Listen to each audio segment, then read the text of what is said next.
귀한 찬양 감사합니다. 제가 보니까 조금 놀라시는 분들이 있던데 지휘자가 바뀐 것 때문에 놀란 겁니까?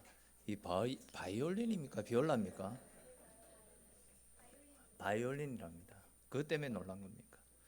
아무튼 또 귀한 섬김으로 찬양으로 섬겨주신 성가대 감사드리고, 우리 교회 오니까 지금 우리 오세훈 집사님 전공을 못 살리고 있었는데 저분이 저래도 창원대 작곡가 출신이거든요. 교회 와가지고 지금 또 전공도 살리고 얼마나 귀한 일입니까? 예. 우리 찬양 가운데 임하신 하나님께 감사와 영광의 박수 올려드리겠습니다. 자, 여러분들이 가지고 있는 성경책에서 오늘 본문을 한번 보십시오. 본문을 보시면 본문 위에 어떤 거는 파란색으로 또 어떤 거는 빨간색으로 기록이 되어져 있을 건데, 마태복음 14장, 그리고 또 마가복음 몇 장입니까? 6장, 그리고 또 누가복음 9장, 이런 글들이 기록되어져 있는 것을 볼 수 있을 겁니다. 이거는 이제 신학적 용어로 병행구절이라고 해서 이 요한복음 6장에 있는 말씀은 오늘 요한복음뿐만이 아니라 마태복음, 마가복음, 누가복음에도 모두 기록이 되어져 있다라는 것을 가리키는 말씀입니다. 거기에 대해서 또 예수님께서 일으키신 수많은 기적 중에서 이렇게 마태, 마가, 누가, 요한, 이렇게 사복음서에 모두 다 기록을 하고 있는 기적은 오늘 말씀 오병이어 기적 이 한 가지 사건밖에 없습니다. 그만큼 이 오병이어 사건이 굉장히 중요한 일이다라는 것이겠죠. 근데 이제 여러분, 제가 옛날에 한번 말씀을 드렸던 기억이 있는데, 사복음서 가운데서도 마태, 마가, 누가, 이 복음서들은 한 가지 관점에서 기록을 했다라고 해가지고 한 가지 공, 그리고 볼, 간, 한 가지 공, 볼간을 써가지고 공간복음이라고, 마태, 마가, 누가는 같은 관점으로 본다 해서 공간복음이라고 이야기하지 않습니까?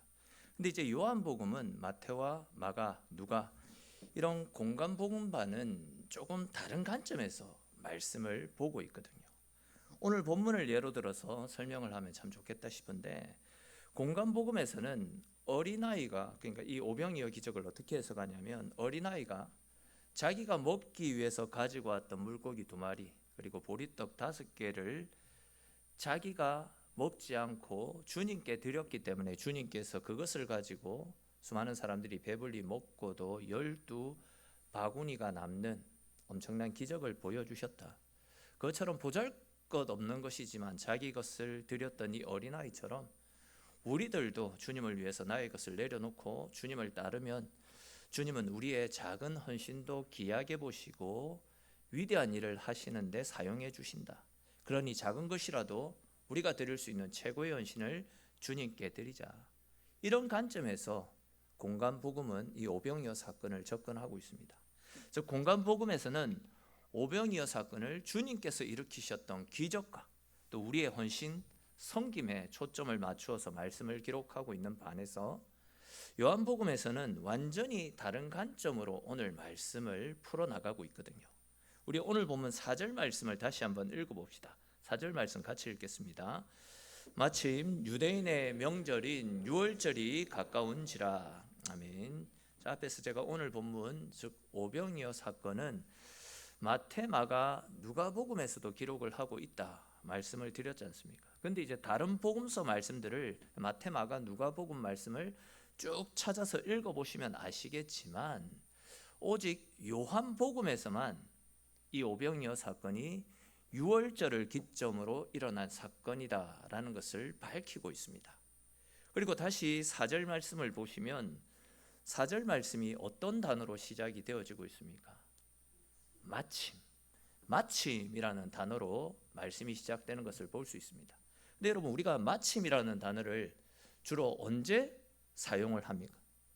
마침은 내가 뭔가를 하려고 준비를 하고 움직이고 있는데 그에 딱 알맞는 상황이 찾아왔을 때 마침, 이런 단어를 사용하지 않습니까? 예를 들어서 제가 박 장로님하고 중요한 이야기를 나누려고 장로님들을 기다리고 있는데 마침 장로님이 목양실로 들어오셨다. 그럴 때 마침이라는 단어를 사용할 수 있을 것이고, 또 내가 배가 고파가지고 오늘은 뭘 먹지 고민하고 있는데 마침 우리 큰딸이 맛있는 피자를 사가지고 집으로 들어왔다. 그럴 때 이제 마침이라는 단어를 사용하지 않습니까? 그러니까 이제 4절 말씀은 이런 뉘앙스로 다시 해석을 할 수 있다는 거죠. 즉 요한이 6월절에 대해서 우리에게 뭔가 중요한 이야기를 하고 싶었는데 마침 6월절이 가까운 시점에 오병이어 사건이 일어났다. 이렇게 해석을 할 수 있다는 거죠. 여기까지 이해가 되시죠? 여러분 이해가 되지? 예. 자, 그런데 좀 더 이와 관련된 이야기들을 자세히 말씀을 드리면 요한은 이 오병이어 사건을 6월절 사건과 연결해서 우리에게 아주 중요한 교훈을 던져주고 싶었던 겁니다. 그 내용이 어떤 것인지 자세히 살펴보겠습니다. 먼저 우리가 지난주일에 살폈던 것처럼 예수님께서 안식일 날 베데스다 연못에 있던 38년 된 병자를 고쳐주시지 않았습니까? 그렇게 예수님께서 38년 된 병자를 고쳐주셨다라는 소문이 여기저기에 퍼지니까 예수님께서 일으키시는 기적을 보고 싶어가지고 여기저기에서 엄청난 사람들이 예수님께로 몰려왔습니다. 그리고 그들 중에서는 예수님을 우리의 왕으로 추대하자, 부패한 정권을 몰아내고 이분을 진짜 우리의 진정한 왕으로 삼자, 이런 움직임들이 일어나고 있었습니다. 상황이 이렇게 되자 이제 당시에 권력을 쥐고 있었던 사람들은 예수가 사람들을 선동해서 자기들을 밀어내고 권력을 차지하지는 않을까 위협을 느낍니다. 그렇게 위협을 느낀 당시 종교 지도자들은 예수님이 안식일 날 38년 된 병자를 고쳐준 것을 꼬투리 잡아서 계속해서 예수님을 공격해 들어왔습니다. 왜 너는 안식일에 해서는 안 되는 일을 하느냐? 왜 너는 하나님의 선지자라고 하면서 율법을 범하느냐? 이런 식으로 예수님을 공격했습니다. 이에 더 이상 이곳에서는 머물 수 없다라는 것을 느끼셨던 예수님께서 그곳을 떠나 갈릴리 바다 건너편으로 건너오시게 되었습니다. 그러자 어떤 일이 일어났습니까? 예수님께서 갈릴리 바다 건너편으로 건너오시는 것을 보았던 수많은 사람들이 또다시 예수님을 찾아 몰려오는 것을 볼 수 있습니다. 사실 지금 예수님께 몰려오고 있는 이 무리들은 예수님께서 병자들을 치료하시고 귀신 들린 자를 고쳐주시는 이런 모습들이 너무 신기하다 보니까 예수님을 따르면 또 다른 뭔가 어떤 특별한 기적과 능력들을 볼 수 있지는 않을까 하는 어떤 기대감으로 예수님을 따르고 있었습니다. 그런데 이제 오늘 본문에는 나타나고 있지 않지만 다른 병행 구절 말씀에 보시면 예수님께서는 이렇게 자신을 따르는 사람들에게 말씀을 가르치시고 그들과 함께 긴 시간을 보내셨다라고 다른 본문에서는 이야기하고 있습니다. 그러다가 이제 점점 시간이 지나니까 어떤 일이 일어났겠습니까? 그 무리들 가운데서 배고픔을 호소하는 사람들이 생겨났습니다. 그런데 어떻습니까? 지금 이곳은 먹을 것을 구할 수 있는 곳이 아니었습니다. 먹을 것이 없는 빈들 광야였습니다. 더군다나 여기에는 남자만 얼마가 모여 있었습니까? 남자만 5,000명. 여인들의 수와 또 아이들의 수까지 합치면 적어도 2만 명 이상의 사람들이 모여 있었습니다. 한시라도 이들을 빨리 돌려보내지 않으면 여기저기에서 배고픔을 호소하고 불평을 터뜨릴 것이 분명한 상황이옵니다. 아무리 은혜의 말씀이 선포되어져도 긴 시간 동안 배고픔을 이겨내야 하는 그런 안타까운 일들이 일어나면 말씀도 은혜가 되지 않았을 것입니다. 자, 그런데 이제 5절 말씀 보십시오. 예수님께서 그렇게 모여있는 수많은 무리들을 보시니 제자 중 하나인 빌립에게 빌립아, 지금 저들이 하루 종일 나를 따라다니느라고 몹시 배가 고픈데 너희가 어디론가 가서 떡을 사와서 저들에게 나누어 줄 수 없겠느냐라고 물어보십니다. 솔직히 지금 제자들의 입장에서는 멘붕이 오지 않겠습니까? 아이들 편으로 지금 멘탈이 탈탈 털렸을 것입니다. 그렇지 않습니까? 지금 어디로 가가지고 이 많은 무리가 먹을 수 있는 음식을 사올 수 있겠습니까? 오늘 본문에도 보시면 제자들이 예수님께 예수님, 저들을 다 먹이려면 최소 200데나리온 이상, 우리로 치면 2천만 원 이상의 돈이 필요한데 우리에게 이 큰 돈이 어디에 있겠습니까? 설령 또 우리가 그 2천만 원이라는 돈이 있다 할지라도 어디에 가가지고 지금 2천만 원어치나 되는 그 많은 떡을 사서 저 많은 사람들에게 나누어 주겠습니까? 이렇게 대답하는 것을 볼 수 있습니다. 즉 이렇게 많은 사람들에게 한꺼번에 먹을 것을 사다 준다. 이 많은 사람들의 배고픔을 해결하는 것은 불가능한 일이다라는 겁니다. 도저히 있을 수 없는 일이다라는 거죠. 근데 중요한 것은 설마 예수님께서 이렇게 빈들에 모여 있는 그 많은 무리를 먹이기 위해서 많은 돈이 필요하다라는 사실을 몰라서 이런 질문을 했겠습니까? 또 설령 돈이 있다 할지라도 그 돈으로 이렇게 많은 사람들을 먹일 수 있는 음식을 한꺼번에 그렇게 사올 수 없다라는 사실을 예수님께서 몰라서 제자들에게 이런 물음을 하신 것이겠습니까? 아닙니다. 예수님도 분명 이것은 불가능한 일임을 알고 계셨습니다. 근데 예수님께서는 왜 빌립에게 이 많은 사람들에게 먹을 것을 사서 나누어 주어라 라는 질문을 하신 것이겠습니까? 우리 오늘 본문 6절을 다시 한번 읽어봅시다. 6절 말씀 같이 읽겠습니다. 이렇게 말씀하시면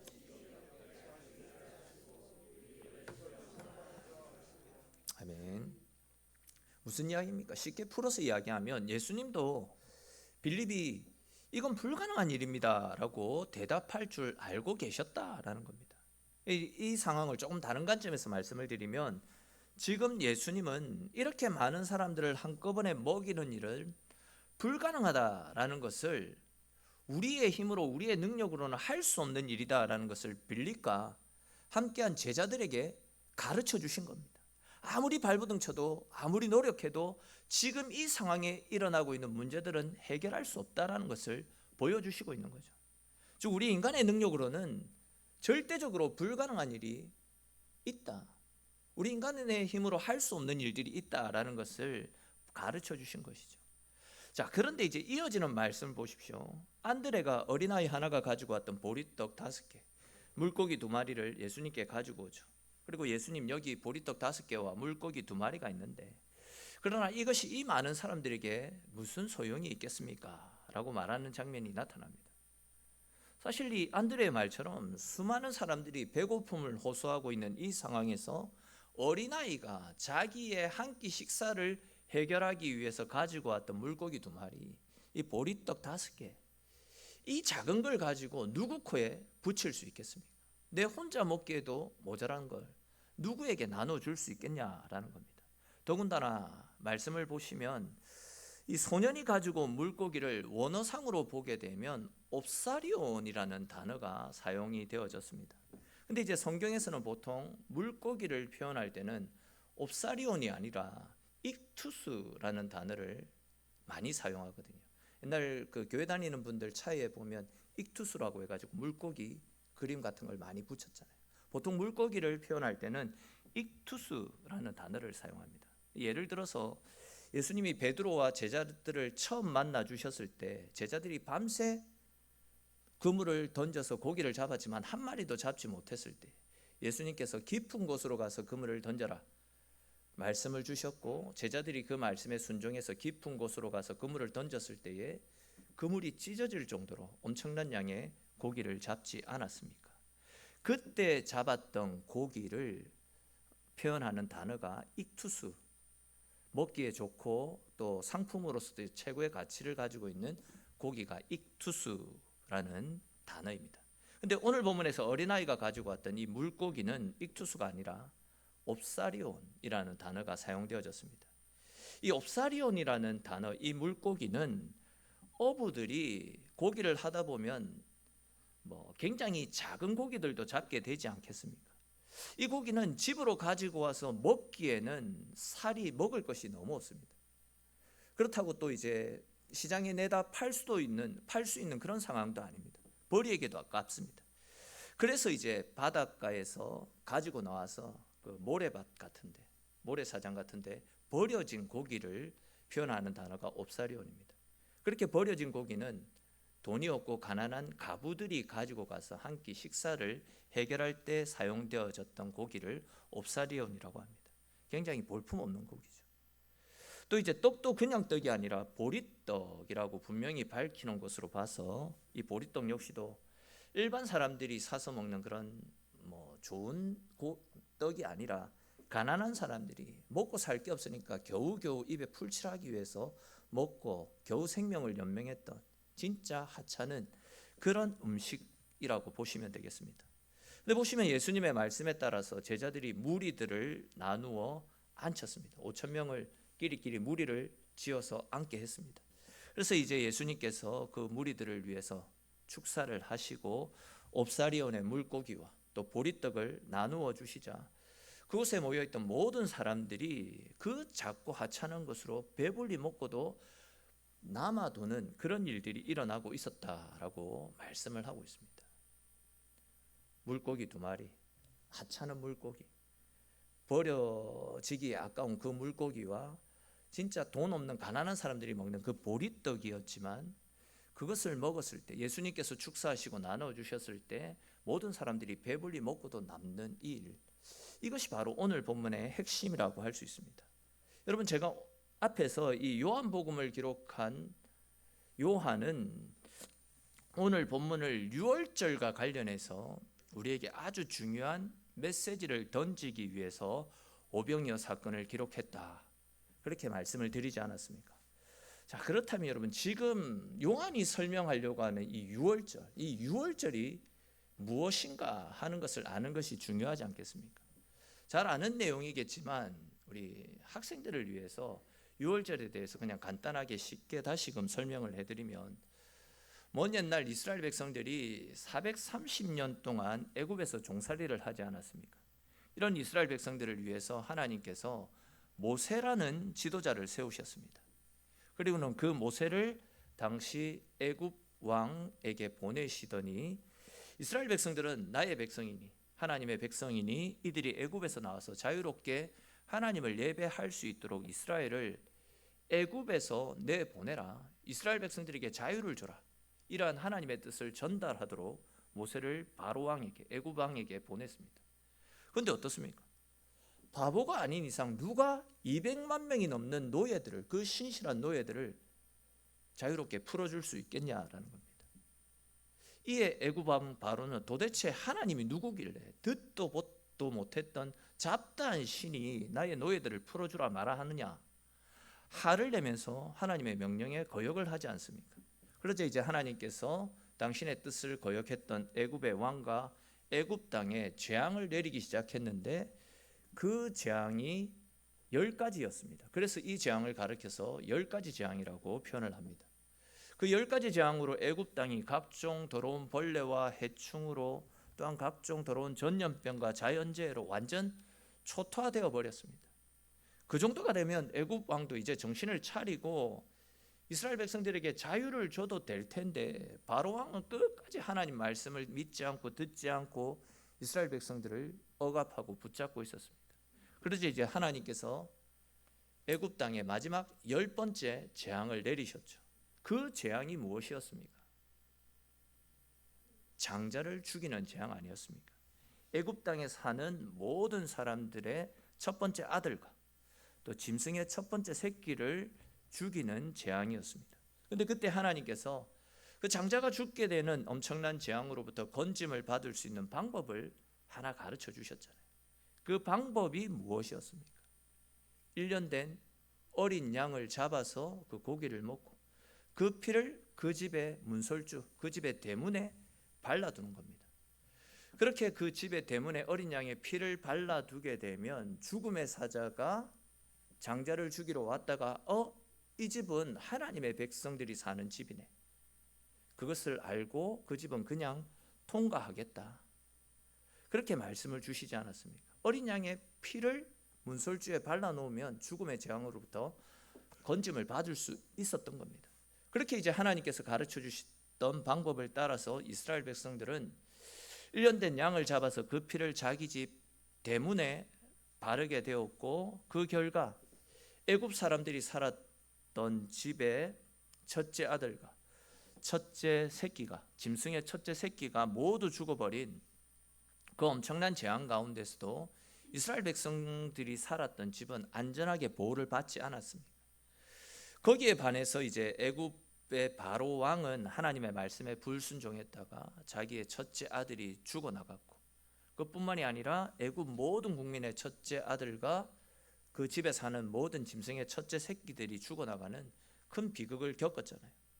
이렇게 엄청난 재앙을 겪고 겁을 먹었던 애굽의 바로 왕이 그제서야 이스라엘 백성들을 애굽에서 나가도록, 탈출하도록 허락을 해 주었더랬습니다. 유월절은 바로 어린 양을 잡아서 그 피를 자기 집 대문에 발라놓음으로 죽음으로부터 구원받은 것을 기념하며 감사하는 절기가 유월절입니다. 이건 성경에만 있는 이야기가 아니라 역사책에도 동일하게 다 기록되어져 있는 이야기이기 때문에 목사가 하는 거짓말이 아니고 성경에서 이야기하는 거짓말이 아니고 역사적으로 증명이 되어진 팩트 사건입니다. 근데 이 유월절 사건에서 진짜 중요한 것이 무엇입니까? 내가 의로운 사람이냐 의롭지 않은 사람이냐, 이것이 중요한 것이 아니라 뭐가 중요한 것입니까? 우리 집 대문에 어린 양의 피가 발라져 있느냐 그렇지 않느냐, 거기에 따라서 내가 사느냐 죽느냐가 결정되어졌던 것입니다. 아무리 의로운 사람도 집 대문에 어린 양의 피가 없으면 첫째 아들은 다 죽는 겁니다. 그러나 아무리 악인이라도 집의 대문에 어린 양의 피가 발라져 있으면 죽음의 사자로부터 오히려 보호함을 받을 수 있었던 겁니다. 유월절 사건이 있은 그날 밤에는 내가 능력이 있느냐 없느냐, 내가 돈이 있느냐 없느냐, 나에게 힘과 권력이 있느냐 없느냐, 이것은 아무 소용이 없었다라는 겁니다. 그것들이 가지고 있었던 그 어떤 것으로도 죽음의 사자가 지나간 그 자리를 지켜나갈 수가 없었던 겁니다. 죽음의 사자로부터 자기 첫째 아들을 살릴 수가 없었던 겁니다. 그들을 살릴 수 있는 것은 오직 하나, 어린 양의 피, 그거밖에 없었습니다. 요한이 오늘 본문에서 오병이어 사건을 유월절과 관련해서 설명하는 것도 바로 이 원리입니다. 당시 빈들에 있던 그들은요, 아무리 돈이 많아도 먹을 것을 살 수가 없었습니다. 그들이 가지고 있는 그 어떤 것들로도 굶주려 있는 사람들의 필요를 그 누구도 채워줄 수 없는 상황이었습니다. 근데 예수님께서 진짜 작고 작은 버려진 물고기와 가난한 사람들이나 먹는 그 보리떡을 나누어 주시니까 그 많은 사람들이 배불리 먹고도 넉넉히 남지 않았습니다. 예수님이 찾아가셔서 예수님이 터치하시니까 도저히 불가능한 상황이 가능케 되어지는 하나님의 은혜가 나타나지 않았습니까? 그럼 우리 그냥 상식적으로 생각해 볼 때 어떻게 버려진 물고기 2마리와 보리떡 5개만을 가지고 2만 명에 가까운 사람이 배불리 먹고도 12바구니나 남는 이런 말도 안 되는 기적이 일어날 수 있었겠습니까? 솔직히 이건 우리가 가진 상식선에서는 절대 이해할 수 없는 일이다 할 수 있습니다. 신비 그 자체 아닙니까? 그런데 지금 요한은 이 신비한 일이 예수님을 통해서 다시 일어나게 될 것임을 우리에게 가르쳐 주고자 했던 겁니다. 즉 예수님께서 유월절 명절을 앞에 둔 이 시점에서 보리떡 2마리, 물고기들을 나누어 줌으로써 모든 사람들을 배불리 먹게 했던 이 식사는, 이 광야에서 일어나고 있는 이 식사는 결국 모든 인류를 죄와 사망으로부터 건져주시기 위해서 예수님께서 십자가에서 자신의 몸을 찢어 우리를 위한 생명의 떡이 되어주실 그 사건을 미리 보여주는 사건이다라고 할 수 있습니다. 사실 십자가에 달리셨을 때 예수님의 모습이 어땠습니까? 버려진 옵사리온의 그 물고기처럼, 또한 가난한 사람들이나 먹는 그 보리떡처럼 예수님의 모습 역시도 사람들로 인해서 버려짐을 당한 진짜 보잘것없고 진짜 하찮은 모습 아니었습니까? 저것이 과연 우리를 어떻게 구원하고 저렇게 처참한 자가 어떻게 우리의 생명을 살릴 수 있을까? 모든 사람들이 이런 생각을 하고 오히려 예수님을 비웃고 조롱했습니다. 그러나 주님이 십자가에서 나누어 주신 자신의 피와 자신의 살이 결국은 우리를 살리지 않았습니까? 그러니까 주님께서 나누어 주신 물고기와 보리떡이 그곳에 있던 모든 사람들이 배불리 먹고도 남는 풍성한 식사가 되었듯이 사람들로부터 버려지고 냉대받았던, 너무나도 비참했던 그 십자가의 예수님을 믿기만 하면 모든 믿는 사람들이 영원한 생명을 얻게 된다라는 사실을 믿으시기를 축원합니다. 그렇습니다. 여러분, 우리는 오병이어의 사건을 대할 때에 우리를 살리기 위해서 자신의 귀한 몸을 들여 유월절 기생 제물이 되어주신 주님을 생각하며 주님께 감사하는 마음을 가져야 하는 것이지, 주님께서 일으키신 그 기적에만 너무 초점을 맞춰서는 안 된다는 겁니다. 이 기적에만 초점을 맞추고 이런 기적을 누리기 위해서 우리도 헌신해야 된다. 우리가 가진 것을 아낌없이 주님을 위해서 드려야 된다.